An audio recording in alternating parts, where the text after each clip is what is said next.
Tiens, coucou Nathalie.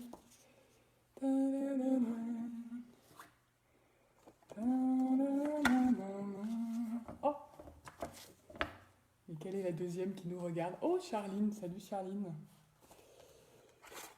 Ah, j'ai ressorti des photos, dites donc. Oh là là. Ah, ça fait bizarre, hein? Ça fait bizarre. Ah! Oh, Isabelle arrive. Ah, mais je vais pouvoir commencer alors. Ah, bah Isabelle, ton live d'hier m'a fait réfléchir. Et je me suis dit... Salut Charlie. Coucou Marina. Et je me suis dit, tiens, mais moi, j'avais bien la sensation déjà de tout ce que les lives m'avaient amené, de tout ce que vous m'aviez amené, par votre écoute, par votre présence durant ces lives. Et puis j'ai voulu creuser un petit peu. Et puis bah, il y a quelqu'un qui était très très présent déjà pendant pas mal de lives, aussi bien dans les miens que ceux d'Isabelle, qui est remonté à la surface, qui est revenu. C'est elle, cette petite fille. Je me suis rendu compte qu'en fait, si je tirais le fil de ce que ces lives avaient ouvert en moi, de ce que votre présence à ces lives avait ouvert en moi, je remontais jusqu'à elle. Je remontais jusqu'à elle, cette petite fille. Là, elle est toute petite, elle est encore bébé. Et, euh, et hier, je me suis dit, tiens, je vais écrire un conte. Il était une fois. Puis alors, hier, c'est pas venu du tout. Donc je me suis dit, bon, bah, comme d'habitude, les lives, de toute façon, c'est la chute libre. Hein. Donc je verrai bien. Je ferai avec ce qui vient. Et puis là, il y a 10 minutes à peu près, c'est venu. Je vous dis pas. Donc j'ai écrit très rapidement ce qui venait. Et j'avais envie de vous partager aujourd'hui ce fil que j'ai tiré entre vous et moi, entre vous et ce que ces lives a reconnecté, a ouvert, a peut-être même soigné en moi. Alors je vais commencer avec elle. Il était une fois une petite fille un peu étrange qui naquit dans un pays pas si lointain, un pays au ciel souvent lourd et aux briques rouges. Lors de sa naissance, les fées qui se penchèrent sur son berceau lui offrirent plusieurs talents. 2 de ces talents étaient la vision claire et l'écoute fine. Oui, elle est mignonne cette petite fille, hein, Nathalie. La petite fille grandit. Là, c'est une spéciale dédicace à mon frère qui a regardé la plupart des lives. Vous avez vu, il avait les oreilles décollées. Hein. On ne lui avait pas encore recollé les oreilles. La petite fille grandit. C'était une petite fille rêveuse, mais qui observait et écoutait le monde des adultes avec étonnement. Ses dons lui permettaient de voir le cœur des êtres et d'entendre les fausses notes, comme les harmonies. Elle ne comprenait pas pourquoi telle personne souriait alors que son cœur saignait, pourquoi tel autre se taisait alors qu'à l'intérieur tout hurlait. Du haut de ces quelques années, elle ne savait que faire de ses dons. Et là, vous avez la petite fille qui a encore grandi, et là, je fais un petit clin d'œil au live devant l'église, la communion.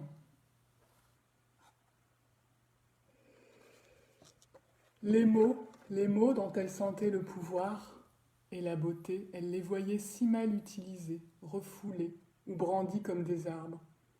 Comme des arbres, c'est joli ça, comme des armes.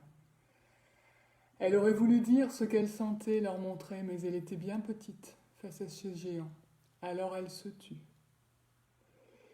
Elle trouva refuge dans la nature, cette nature où le mensonge n'existait pas. Elle se construisit sa bulle, son univers. Elle détourna les mots de ses lèvres pour en faire des dessins, des peintures, des histoires qu'elle s'inventait. Elle se crut anormale, monstrueuse parfois. Puis cette petite fille grandit, grandit, grandit. Et elle quitta son monde pour un autre monde. Elle découvrit des gens qui lui ressemblaient. Elle trouva aussi sa voix. Et elle se mit à chanter. Elle déploya ses ailes un peu plus. Elle trouva des amis, des petites filles étranges comme elle qui avaient grandi. Elle put enfin exprimer son brin de folie. Ah, celle-là, je l'aime beaucoup. C'était aux Beaux-Arts. C'est mon amie Laurence qui l'a fait. Cette petite fille grandit, grandit. Elle apprit qu'elle pouvait oser dire ces mots. Elle se découvrit un peu devine, un peu guérisseuse, beaucoup artiste. Elle commença à attirer à elle des femmes qui avaient besoin d'acquérir la vision claire et l'écoute fine, et à qui elle put transmettre cela. Ces lives, et surtout votre présence, votre accueil de mes mots, de ma présence, de mon brin de folie, de mes fulgurances, de mes larmes, tout cela m'a permis et a permis à cette petite fille d'oser encore plus exprimer sa vérité, d'oser encore plus se montrer telle qu'elle est. Là, je sais que je peux le faire. Je sais que je suis entendue. Et vos retours m'émeuvent beaucoup. Alors, puisqu'on parle de mots, j'avais envie aussi ce matin de sentir en fait la qualité de ce silence entre nous, de sentir cette présence qui peut se passer entre nous au-delà des mots et que les mots ont tissé jour après jour. Donc, je voudrais juste vous inviter à nouveau être quelques instants en silence, ensemble, et juste ressentir cette connexion que nous avons et juste nous souvenir que cette magie-là, elle n'est pas que pendant le confinement. Cette magie-là d'être relié au-delà des mots, d'être relié dans le silence, elle fait partie de nous, elle fait partie de notre humanité. Et j'espère que le monde de demain mettra ça à l'honneur.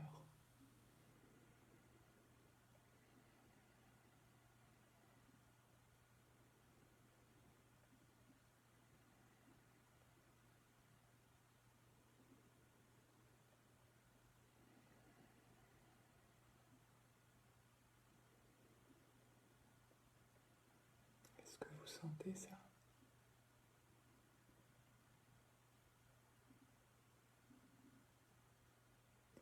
Est-ce que vous sentez ce silence tellement plein, tellement présent?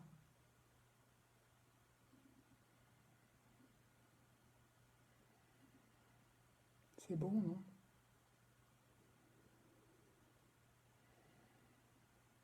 Est-ce que vous sentez que finalement c'est si simple de relier nos cœurs, de se relier à notre cœur et de relier nos cœurs?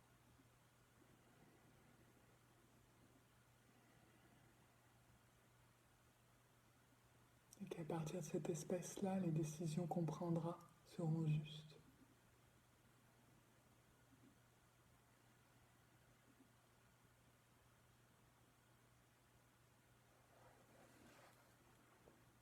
Alors je vais terminer par un texte qui s'appelle Se taire, justement, de Pablo Neruda, qui a été écrit en 1958.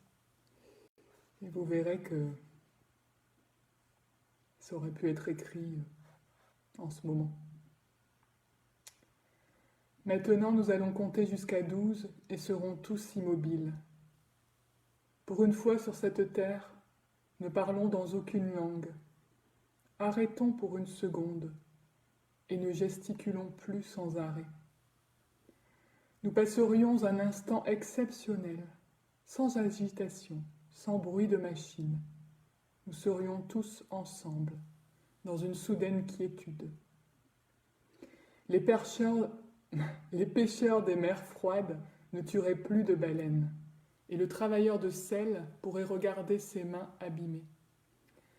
Ceux qui préparent des guerres sur papier, des guerres avec des armes à feu, des victoires sans survivants, se mettraient des habits propres et ensemble, avec leurs frères, marcheraient à l'ombre sans rien faire. Ce que je souhaite n'est pas à confondre avec la passivité absolue.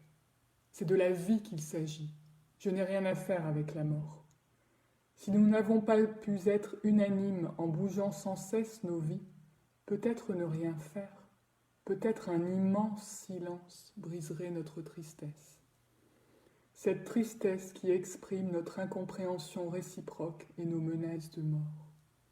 Peut-être la terre nous apprendra que tout semble mort et qu'ensuite tout était vivant. Maintenant, je compterai jusqu'à 12 et vous serez très silencieux et je m'en irai. 1, 2, 3,